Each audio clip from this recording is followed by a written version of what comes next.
Mateus capítulo 26, verso 20 diz assim: e chegando à tarde, assentou à mesa com os 12.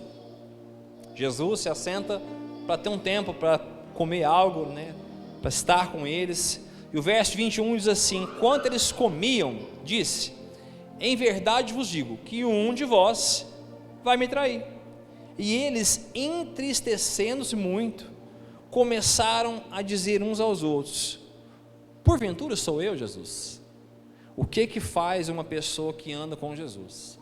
Uma pessoa que anda com Jesus, que senta na mesa de Jesus, que está do lado dele, quando acontece uma situação, ele nunca diz, é o outro, ele diz: será que sou eu?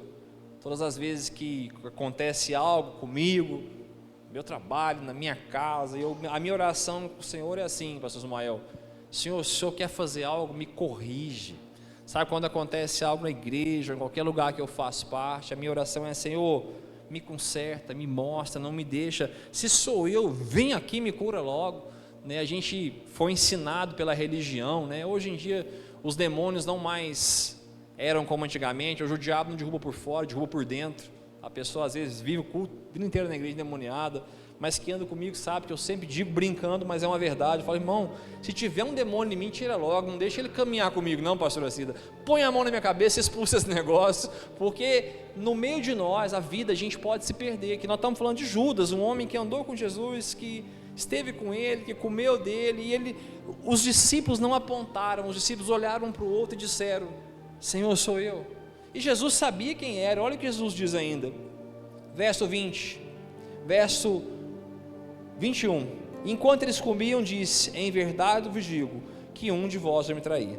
E eles, entristecendo muito, começaram a dizer: porventura sou eu, Senhor? E ele respondendo disse: o que mete comigo a mão no prato, esse há de me trair.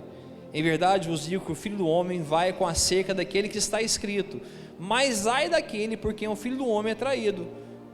Bem seria se esse homem não houvesse nascido. Verso 25, respondendo Judas, que o traía, disse: porventura sou eu, Rabi? Ele disse: tu disseste. Aquele homem que traía Jesus, né? No livro de João, quando João escreve, João diz que aquele que deitava no seu colo, aquele mais amado. Por quê? Porque João, eu acredito que de um jeito ou outro, eu não sei se João chegava primeiro, eu não sei se ele deixava a Bíblia dele marcando lugar, mas ele estava sempre ao lado de Jesus. E nós estamos falando uma mesa, querido, de 12 pessoas, e Jesus fala que aquele que ia trair estava do lado dele. Jesus não mandou ele levantar, irmãos, momento algum. Jesus não tirou ele da mesa, mas ele sabia, e ele se acusa e diz: sou eu, Senhor? E ele diz: tu disseste. Jesus em momento algum pediu que Judas se levantasse da mesa. A religião pede que as pessoas se levantem da mesa, a religião pede que, se as pessoas fizeram algo errado, não sentem na mesa. Mas o meu Senhor, sabendo quem o trairia, não tirou nem mesmo a bolsa das ofertas dele, porque no livro de João diz que quando ele se levanta, os apóstolos não entenderam o que acontecia, pensaram que ele tinha saído para comprar alguma coisa, pensaram que se faltou alguma coisa, e como Judas tinha um recurso, Judas se levantou. Jesus não tirou dele a bolsa, Jesus não tirou dele o dinheiro, porque Jesus acreditou que ele poderia mudar. Esse é o nosso lugar como igreja, acreditar que as pessoas podem mudar, acreditar que sempre terá um lugar na mesa para elas, amém? Vamos ceiar, fica de pé, vamos ceiar, nós vamos orar aqui, nesse momento, né? Vamos consagrar o pão, suco de uva nas mãos do Senhor.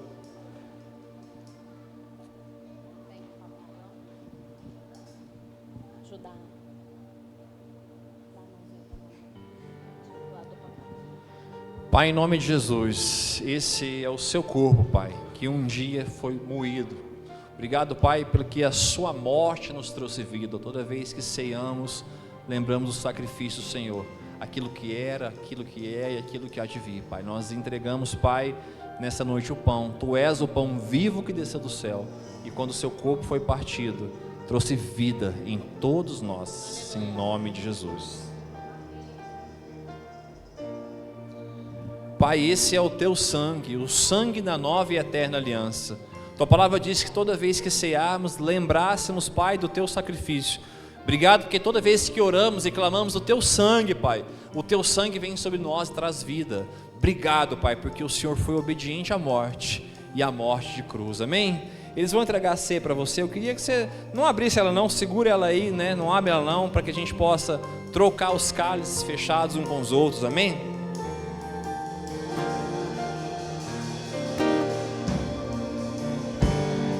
Antes de eu falar, tu cantava sobre mim.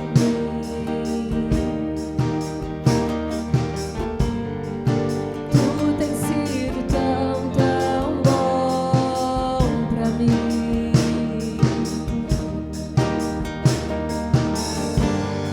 Antes de eu respirar, sopraste pra vida em mim. Tu tens sido tão, tão bom pra mim. Oh, impressionante, infinito, ousado amor de Deus. Oh, que deixa as 99 só pra te encontrar. Não posso comprá-lo, nem desespero. Mesmo assim se entregou. Oh, impressionante, infinito, ousado amor de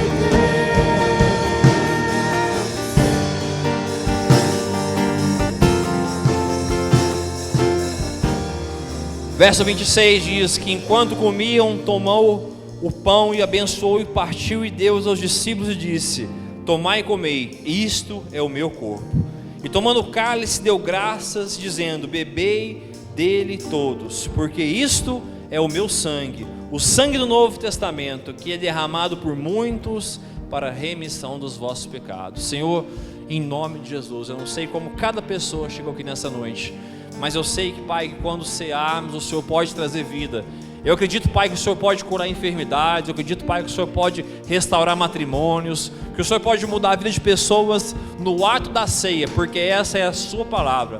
Pai, nós vamos trocar os cálices nesse momento e dizer uns aos outros: eu te amo e eu te sirvo. Obrigado, Pai, por essa noite, em nome de Jesus.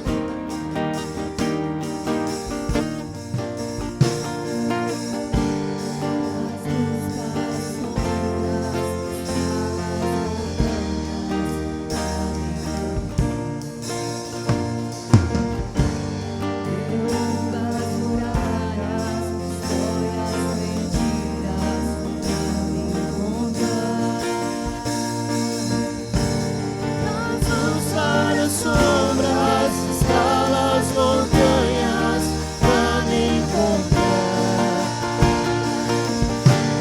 Derruba as muralhas, destrói as mentiras pra me encontrar. Oh, impressionante, infinito, ousado amor de Deus. Oh, que deixa as 99 só pra me encontrar. Não posso comprá-lo, nem merecê-lo, mesmo assim se entregou.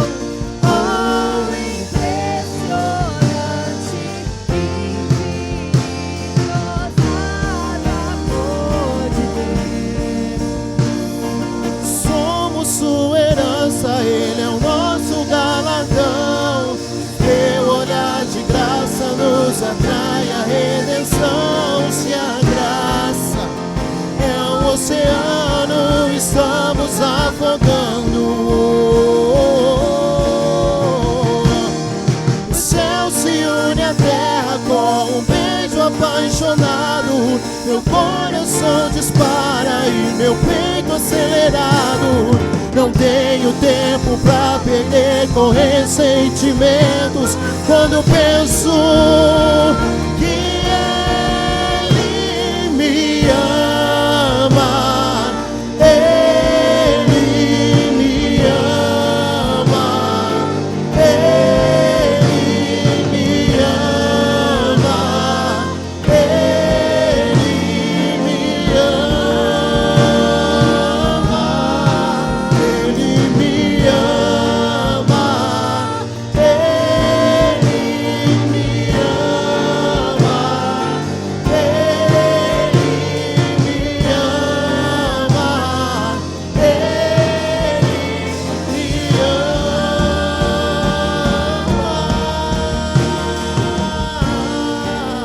Aleluia. Pai, em nome de Jesus, obrigado por esse momento.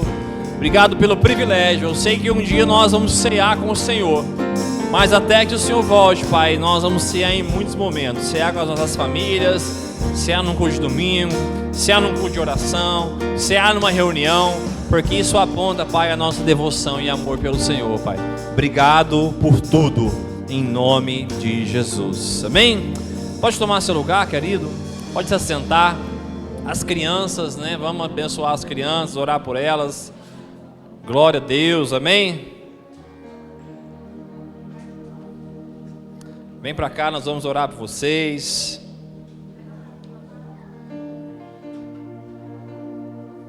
Cadê o Yuri? Vem cá orar, Yuri, vem cá orar. Você vai orar aqui hoje. Yuri não está mais na salinha, né? Mas todo o tempo que ele teve foi um orador oficial aqui. Agora o Judá está aqui, lutando por esse posto aqui, né? O Yuri deixou o legado, o Judá está orando aqui. Mas para quem não sabe, o Yuri estava doente ontem. E coube ao Senhor tirar ele do hospital, coube ao Senhor trazer ele de volta. Por quê? Porque Deus tem uma palavra na vida do Yuri, irmão, e vai cumprir. O inferno pode levantar, 1000 cairão ao lado, 10.000 à direita, mas nada vai parar quem Deus escolheu, amém? Senhor Deus, muito obrigado por mais um dia, por essa noite na Tua presença. Muito obrigado por nós todos estarmos aqui reunidos na Tua presença para adorar e louvar ao Senhor, Pai. Muito obrigado por ter me tirado do hospital. Muito obrigado pela cura que o Senhor me passou, Pai. Muito obrigado por tudo, pelas bênçãos, por tudo que o Senhor tem feito na vida da gente. Em nome de Jesus, amém. Aleluia. Você pode dar uma ação de palmas, Jesus. Mais alguém quer orar? Quer orar? Quer orar? Quer orar, Judá? Quer orar? Então tá bom. Gente, Deus abençoe. Bom culto para vocês. Vá em paz. Um culto abençoado. Obrigado cada tia não só por esse momento aqui, mas por todos os momentos que vocês fazem nessa igreja. Obrigado por tudo, em nome de Jesus. Amém? Pastora Vanessa nessa noite vai trazer uma palavra para nós aqui. Hoje eu vou ouvi-la, já ouvi ela de manhã. Hoje essa manhã a gente esteve na congregação de um amigo nosso, a Vanessa ministrou. Eles disse, vamos pregar junto? Eu falei, vamos, eu vou falar Pai do Senhor. E a Vanessa fala depois, amém? Estende sua mão para cá, vamos orar por ela. Pai, em nome de Jesus, obrigado porque eu sei que o Senhor fez grandes coisas na vida dela durante todos esses anos. O Senhor realizou um sonho que ela tinha de ser mãe. Mas se o Senhor não tivesse realizado esse sonho, o amor dela pelo Senhor nunca mudaria.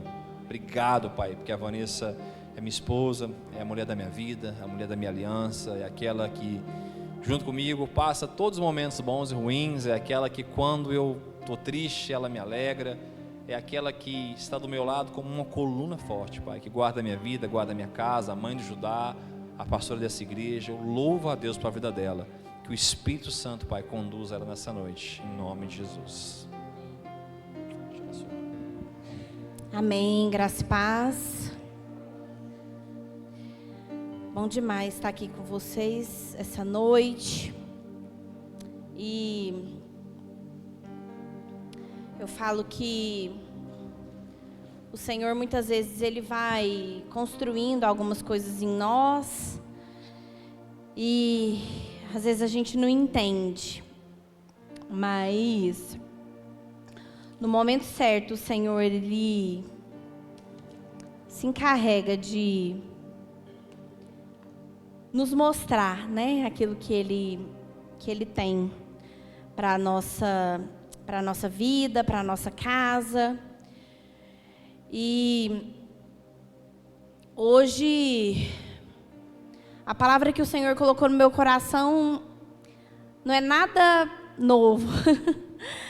É algo que o Senhor já construiu na minha vida ao longo desses últimos 10 anos. E quem não conhece a nossa história, nós vamos fazer 10 anos de casado e logo que a gente casou, a gente já começou a tentar engravidar.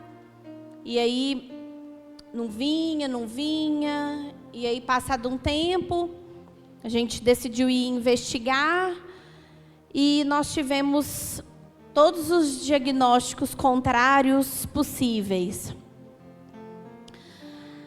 E durante 7 anos nós esperamos por esse milagre do Senhor, que é o Judá. E no dia que ele nasceu também esse livro, que é um devocional, que tem as minhas angústias nesse tempo de espera. E hoje a palavra é um pouco sobre isso. Sobre como Deus mudou a minha mente do que de fato é esperar. E quando eu falo desse livro, muitas pessoas pensam que é só quem está esperando um filho. Mas todos nós esperamos por algo. Às vezes você espera uma promoção no seu emprego, às vezes você espera um emprego novo. Tem aqueles que começam a segunda esperando a sexta. Tem aqueles que esperam as férias, tem aqueles que esperam o fim do ano. A gente está sempre esperando por algo, porque parece que a nossa alma, ela nunca é satisfeita com aquilo que a gente tem no hoje. E esse livro, ele é o meu caminhar com o Senhor, até que ele mudasse esse meu entendimento do que é esperar. Eu gosto muito de escrever e eu tinha muita dificuldade de orar pela manhã. Mas sempre eu sentia que o Senhor, Ele queria a minha primícia do meu dia, mas eu tinha muita dificuldade. Eu começava a orar e aí parece que no começo da manhã ali eu começava a pensar em tudo que eu tinha que fazer, as mensagens que estavam no meu telefone, os e-mails que eu tinha que responder. E aí parece que eu não conseguia me concentrar no Senhor. E aí o Senhor me deu uma estratégia que foi escrever as minhas orações. Então, a minha oração pela manhã, a minha primeira oração, ela sempre é escrita num caderno. Então eu tenho muitos cadernos com as minhas orações. E ali eu começava a derramar os meus questionamentos para Deus, as minhas angústias. E quando Judá nasceu, Deus me mostrou 30 dessas orações, que virou esse livro. E nesse processo, desse derramar das minhas angústias, desse meu tentar me conectar com o Senhor, Deus começou a mudar algo na minha mente. Porque se nós estamos aqui nessa terra hoje, a única espera que nos é devida é a espera da volta do nosso Senhor Jesus. Todo o resto que a gente vive são promessas que o Senhor nos concede nessa terra. Filhos são promessas, um emprego é uma promessa, ser missionário é uma promessa, ter uma casa é uma promessa, mas a nossa espera genuína é pela volta do nosso Senhor Jesus. E muitas vezes nós não temos esse entendimento. Quando eu vivi esse meu momento de espera, eu achava que a espera era como uma sala de espera do médico. Você vai lá e às vezes você fica ali por horas, esperando. Às vezes você fica lá mexendo no celular, às vezes você lê uma revista, mas você fica ali, no mesmo local, esperando, até que o médico chame o seu nome e você tenha uma ação de entrar naquele consultório. Então, na minha mente e na minha alma, nas minhas emoções, a espera era isso. Enquanto Deus não me mandasse meu filho, nada mais fazia sentido na minha vida. Então, às vezes, o Humberto falava, amor, vamos fazer isso. Eu falava, quando Deus mandar nosso filho, nós vamos fazer. Porque tem isso. Quando Deus mandar nosso filho, nós vamos fazer. Então, eu me vi nesse lugar no Senhor, nessa sala de espera, no mesmo local, esperando que o Senhor chamasse o meu nome e falasse, chegou o seu filho. Só que era isso que o Senhor queria trabalhar em mim. Porque muitas vezes, quando a gente espera por algo, Vamos supor que a gente espera por uma prova, né? A gente fica ansioso, gera uma ansiedade em nós, gera uma angústia. E aí a gente começa a querer fazer outras coisas que não aquilo que o Senhor nos disse para fazer. E essa espera paralisadora que eu chamo, que é a espera da sala de espera, ela nos leva a tirar os olhos do propósito e colocar os nossos olhos naquilo que o Senhor não quer. E aí eu quero começar essa mensagem falando sobre quando Deus me deu essa palavra de que a espera não era um lugar estático e de que eu estava esperando a coisa errada. E foi muito difícil ouvir isso, porque eu não estava esperando algo ruim, né? Eu queria um filho. Mas quando o Senhor falou, você precisa parar de esperar um filho e começar a esperar por mim. Ele me deu essa palavra, que está lá em Gênesis 29. E aí eu lembro que quando o Senhor me deu essa palavra, eu estava orando um dia lá em casa, essa minha oração pela manhã, eu estava escrevendo. E aí eu lembro que eu escrevi uma frase assim: porque o Senhor não quer me dar um filho? Porque nesse tempo de espera a gente começa a nutrir um sentimento de culpa. A gente culpa a nós mesmos, a gente culpa o outro, a gente culpa a Deus, a gente culpa a situação, o governo. A gente começa a nutrir esse sentimento de culpa. E quando eu fiz essa pergunta para Deus, o que eu estava colocando ali era assim: Deus, você é o culpado por isso, porque você não quer me dar um filho. E aí a pergunta que Deus fez para mim foi: se eu não te der um filho, você vai me amar do mesmo jeito? E eu confesso que ali naquele momento eu não soube responder isso para Deus. Porque de fato, eu acho que naquele momento, se eu dissesse que sim, seria uma mentira do meu coração.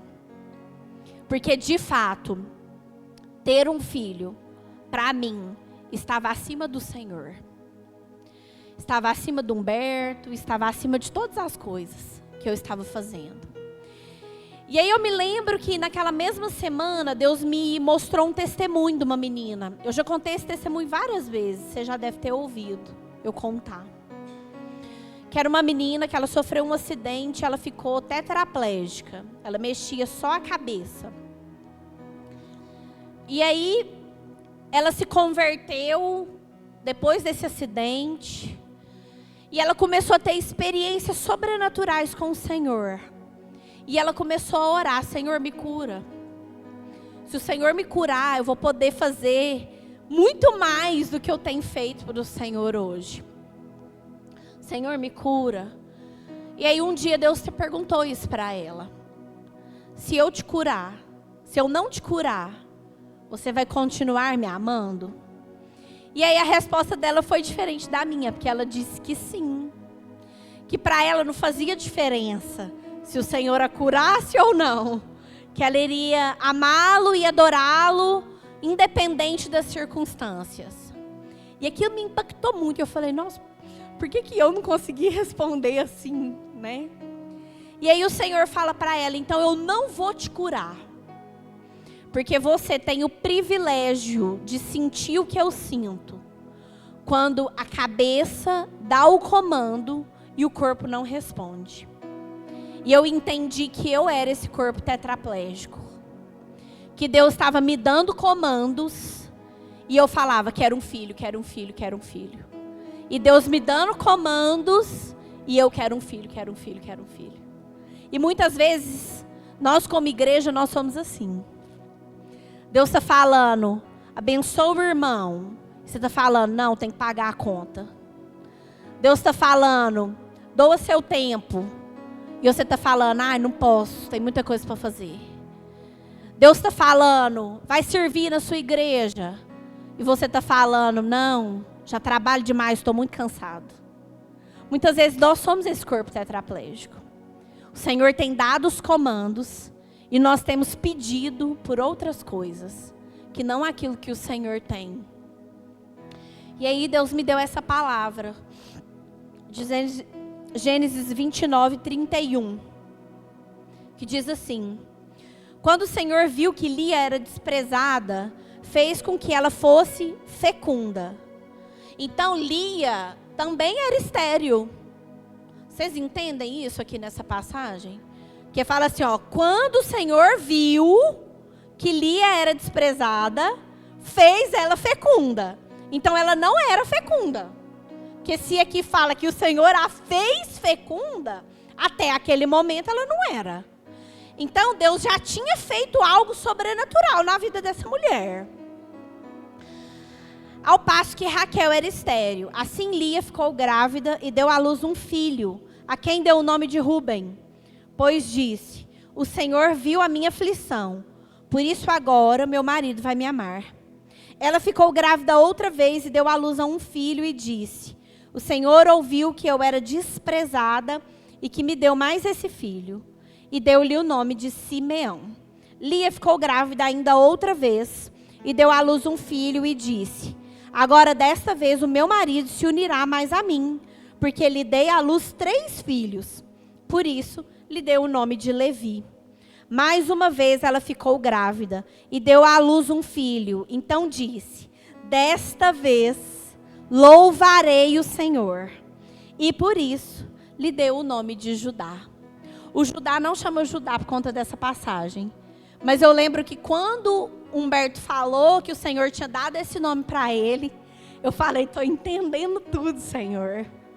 Porque o Senhor já tinha me dado essa palavra. Porque Lia, nos 3 primeiros filhos dela, Deus falava assim para ela, Lia, eu fiz algo sobrenatural na sua vida, para que você cumpra um propósito nessa terra. E ela falava, quero que meu marido me ame. E aí Deus falava de novo, Lia, eu estou te entregando um propósito nessa terra. E ela falava, quero que meu marido me ame. Lia, mais uma vez, eu estou te entregando um propósito nessa terra. E ela falava, quero que meu marido me ame. E aí na 4ª vez, Lia entendeu. E ela disse, agora eu louvarei o Senhor. E ali nasceu a descendência de Cristo, em Judá. Lia precisou de 3 gestações para que ela entendesse que o foco não era o marido, era quem ela estava gerando no Senhor. Quando ela entendeu isso, a vida de Lia foi destravada. Através da vida de Judá, Lia entra para a genealogia do nosso Senhor Jesus. E quando o Senhor me entregou essa palavra, eu falei, Senhor, entendi.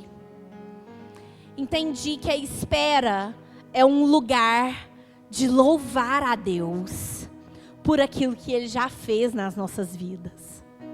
Porque muitas vezes, quando nós estamos nesse momento de espera, você espera que algo rompa na sua casa. Você espera que seu casamento melhore. Você espera que as suas finanças melhorem.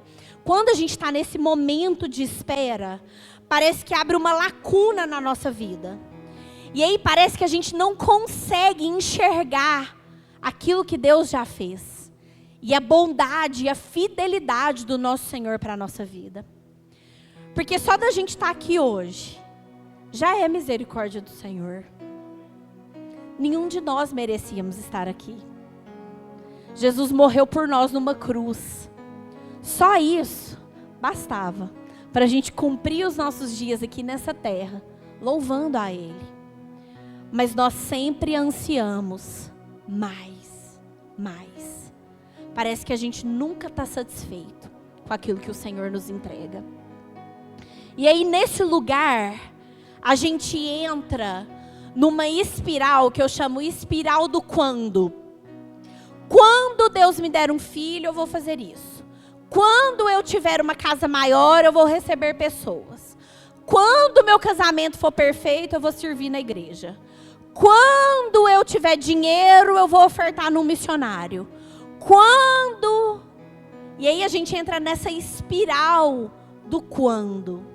Sendo que o Senhor está falando do hoje. A gente, quando fala de quando, a gente projeta um futuro que a gente nem sabe se vai acontecer. Eu sei se eu vou ter uma casa maior. Às vezes não vou. Eu sei se Deus ia me dar um filho mesmo. Às vezes não ia. Eu sei se aquela menina ia ser curada. Não sei. Então a gente entra nessa espiral do quando. E aí a gente dá espaço para murmuração nas nossas vidas. Que era o que Lia fazia. Lia demorou a entender que enquanto ela permanecesse nesse lugar estático da espera, esperando algo de Deus naquilo que Ele já havia feito, ela não romperia aquele padrão do quando. Quando eu tiver mais um filho, meu marido vai me amar. Quando a gente tiver mais dinheiro, a gente vai fazer. Aí você já percebeu isso? Às vezes a gente fala assim, quando eu tiver mais dinheiro, aí vai resolver minhas coisas. Aí você recebe um aumento. Aí nada muda. Aí você fala, para onde que foi o dinheiro? Por quê? Porque os seus olhos estão no dinheiro e não no propósito. Quando os nossos olhos estão naquilo que estão nas nossas circunvizinhanças e não no propósito, a gente não consegue romper. Porque a gente não tem esse entendimento claro daquilo que o Senhor tem para nós. Quando Deus me deu essa chave, eu comecei a entender. E aí eu comecei a declarar, Senhor, eu vou viver isso aqui. Se você não me der um filho, tá tudo certo. Se você me der também, tá tudo certo. E aí, eu não estou aqui querendo dizer que isso torna o processo da espera mais fácil. Não torna. O processo da espera, ele é feito de altos e baixos. E eu vivi isso. Mas o Senhor, Ele nos ensina algo poderoso para viver esses altos e baixos. A palavra do Senhor diz lá em Mateus 25, não precisa abrir, da parábola das 10 virgens. Essa é a nossa espera, pelo noivo. E a parábola das 10 virgens diz que existia um processo para aquela espera. Elas deviam se arrumar, pegar as suas lamparinas e ir para um local aguardar o noivo. E aí ali fala que tinha 5 sábias e 5 tolas. Qual que era a diferença das duas? O azeite. Porque Deus não mandou levar o azeite. O azeite, nós precisamos ter o entendimento de buscá-lo. As virgens tolas tinham lamparinas, talvez até acesas. Só que uma lamparina acesa, sem azeite, quando vem o tempo da espera, ela se apaga. Já viu quando a gente acende uma vela e aí ela não firmou ainda, né? Assim, qualquer mexida que você dá na vela, ela apaga. Por quê? Porque não tem azeite suficiente. E o que diferencia essas virgens sábias e tolas é o azeite. E muitas vezes eu e você estamos caminhando com as nossas lamparinas acesas e achando que está tudo certo na nossa vida, que estamos fazendo tudo o que o Senhor nos pediu, que estamos fazendo tudo aquilo que Ele nos mandou fazer. Mas quando vem o tempo da espera, ela se apaga.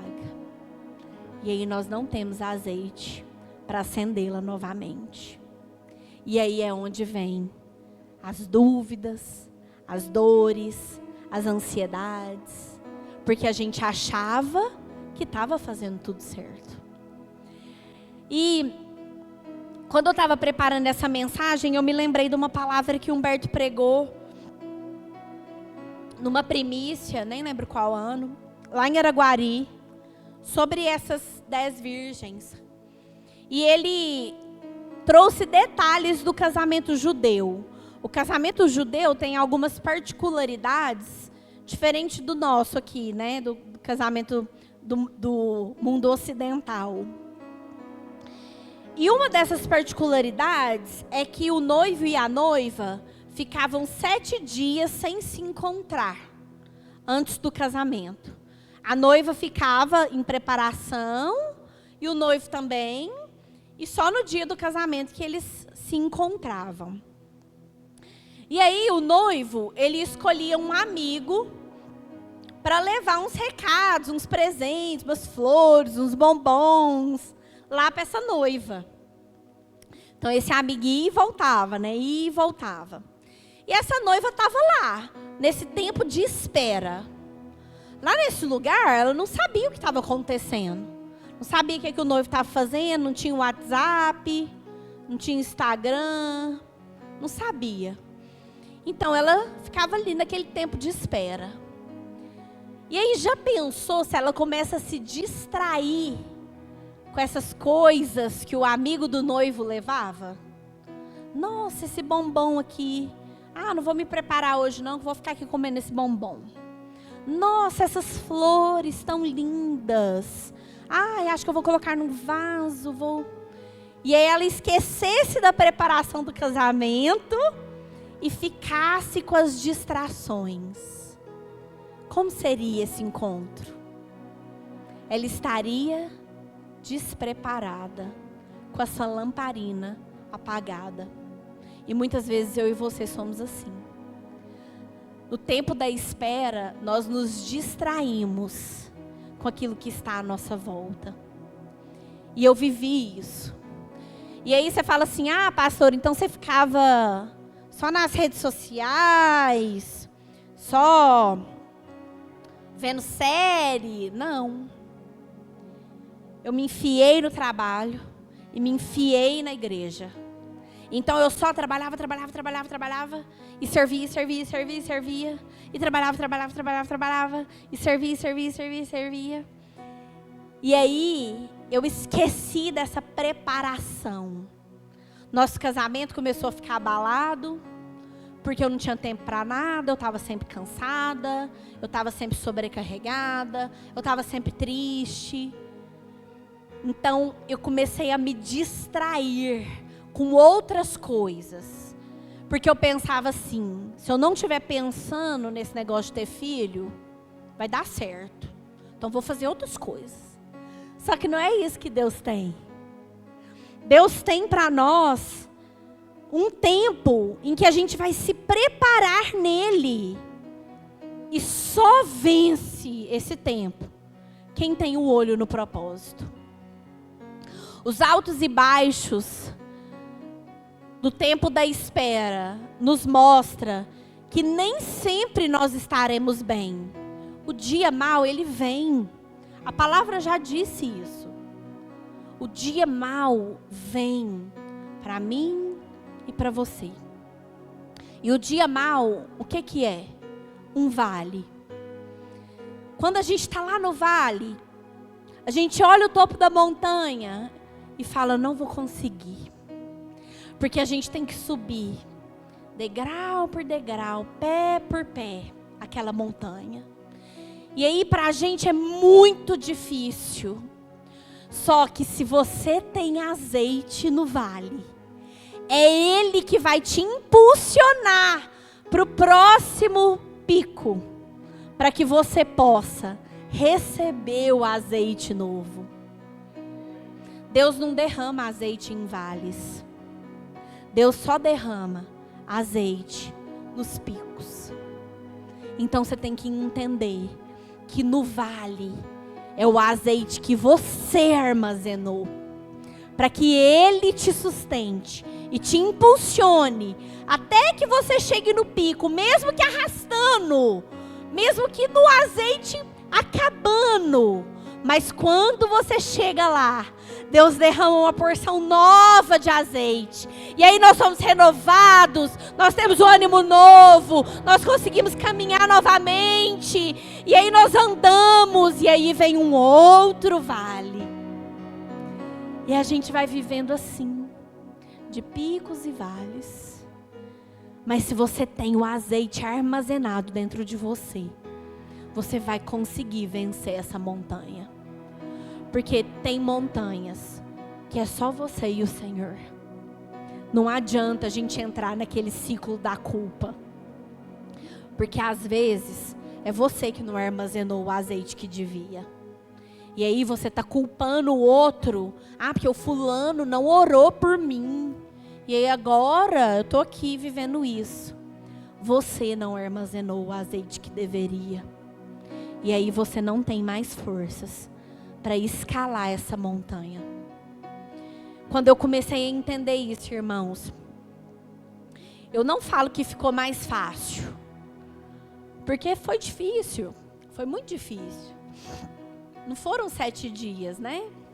Foram 7 anos. Mas eu entendi que quando a gente olha para o Senhor acima de todas as coisas, e quando a gente se lança nos pés dele, independente de toda circunstância que a gente está vivendo, a gente consegue prosseguir de uma maneira mais fortalecida. Não digo melhor, mas talvez mais fortalecida. Tinha dias que era muito difícil. Durante esse meu processo de espera, eu experimentei muitos sentimentos. Eu tive medo, eu tive raiva, eu tive inveja. Eu lembro que a primeira vez que o Senhor falou que eu tinha inveja, eu quis brigar com Deus. Falei, não, eu não tenho isso não. Imagina. Aí Deus falou, deixa eu te contar. Chama inveja isso aí que você está sentindo.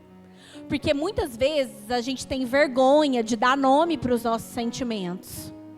E aí a gente fala assim, ah não, é porque eu só queria também. Inveja. Inveja.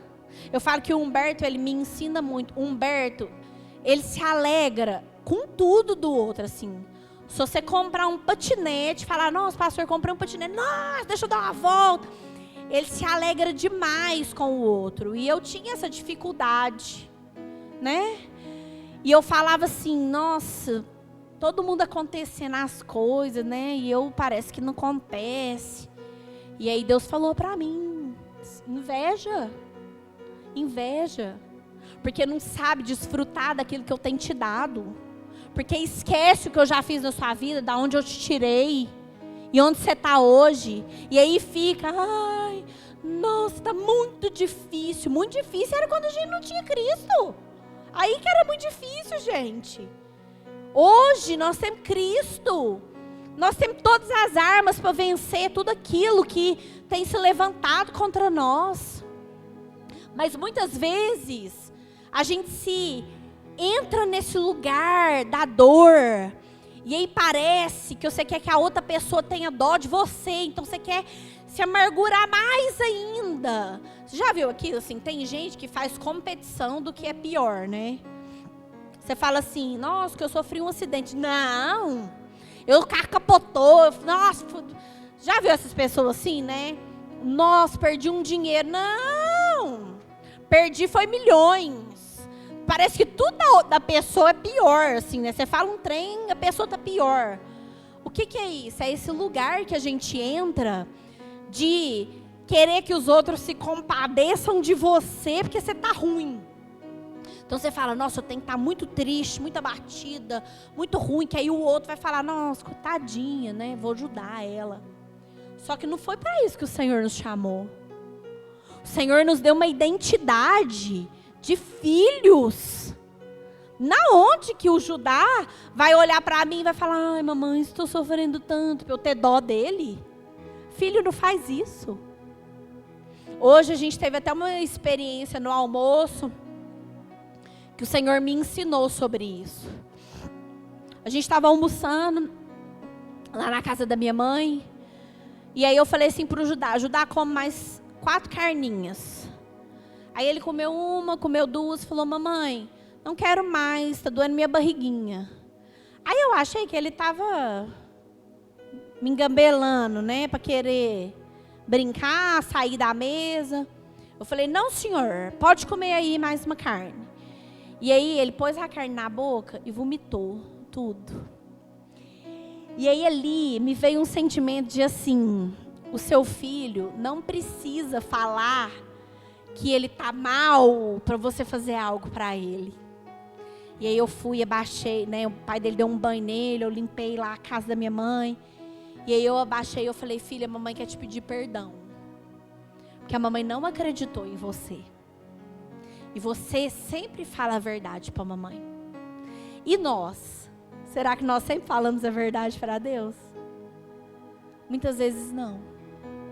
Muitas vezes nós queremos colocar uma máscara. Ou de que está tudo muito bem, ou de que está tudo acabado, não tem nada de bom.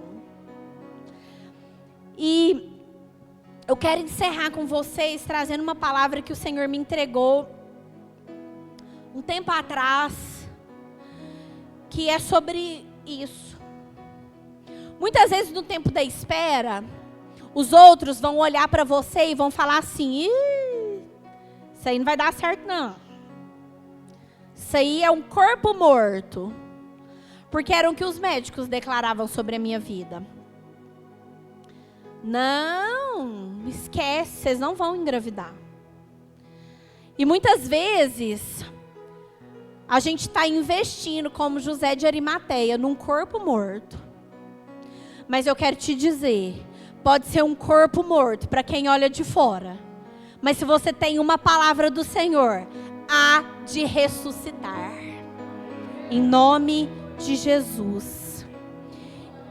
E eu queria ler com você, lá em 2 Samuel 21, a vida de uma mãe que guardou um corpo morto por um propósito. Rispa. Quando Deus me deu essa palavra,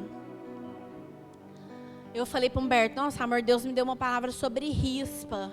Aí ele falou assim, quem é essa pessoa? Porque às vezes a gente lembra da história, mas nem sabe o nome, né, da pessoa. Porque ela não é uma mulher assim muito pregada, né? Se eu falasse assim, vou falar sobre Esther, todo mundo sabia, né? Vou falar sobre Ana, todo mundo sabia. Mas essa mulher, ela fez algo surpreendente. E que talvez para os outros não importasse nada aquilo que ela estava fazendo. Mas que salvou o povo de Israel. Eu quero ler 2 Samuel 21. Eu vou ler quase que o capítulo todo, então você fica concentrado aí comigo. Fala assim: nos dias do rei Davi, houve uma fome de 3 anos consecutivos. Davi consultou o Senhor e o Senhor lhe disse: é por causa de Saul e de sua família sanguinária, porque ele matou os gibeonitas. Então o rei chamou os gibeonitas e falou com eles. Os gibeonitas não eram dos filhos de Israel, mas do resto dos amorreus. Os filhos de Israel lhes tinham jurado poupá-los, porém Saul procurou destruí-los no seu zelo pelos filhos de Israel e de Judá. Davi perguntou aos gibeonitas: o que vocês querem que eu faça por vocês? E que resgate lhes darei para que abençoem a herança do Senhor? Os gibeonitas responderam: a nossa questão com Saul e com sua casa não tem nada a ver com prata nem com ouro. Também não pretendemos matar pessoa alguma em Israel. Então Davi disse: o que vocês disserem, isso farei por vocês. Eles responderam ao rei: quanto ao homem que nos destruiu e procurou que fôssemos exterminados, sem que pudéssemos subsistir dentro das fronteiras de Israel, que nos seja dado 7 homens dos seus descendentes, para que os enforquemos diante do Senhor, em Gibeá de Saul, o eleito do Senhor. E o rei disse, eu vou dar. O rei poupou Mefibosete, filho de Jonatas, filho de Saul, por causa do juramento ao Senhor, feito entre Davi e Jonatas, filho de Saul. Porém, o rei pegou os filhos que Rispa, filha de Aiá, tinha tido de Saul, a saber, Armone e Mefibosete. Pegou também os 5 filhos que Merabe, filha de Saul, tinha tido de Adriel, filho de Barzilai, meolatita. Davi os entregou nas mãos dos gibeonitas, que os enforcaram no monte diante do Senhor. E os 7 morreram ao mesmo tempo.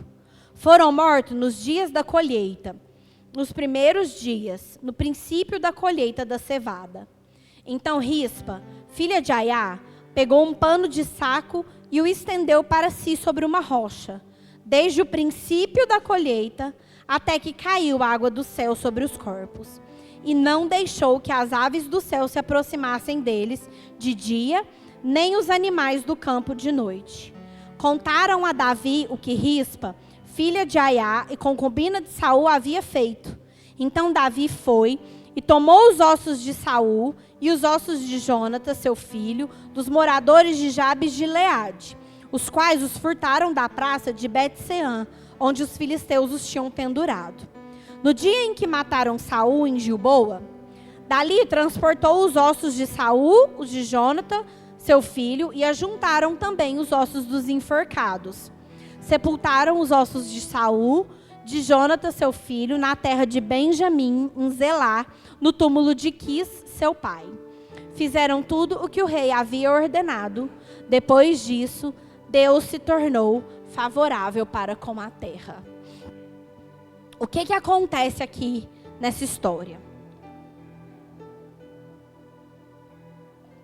Josué tinha feito uma aliança com esse povo, os gibeonitas. E nessa época, o que significava uma aliança? Significava assim: ó, nós somos inimigo, mas você não me mata e eu não te mato.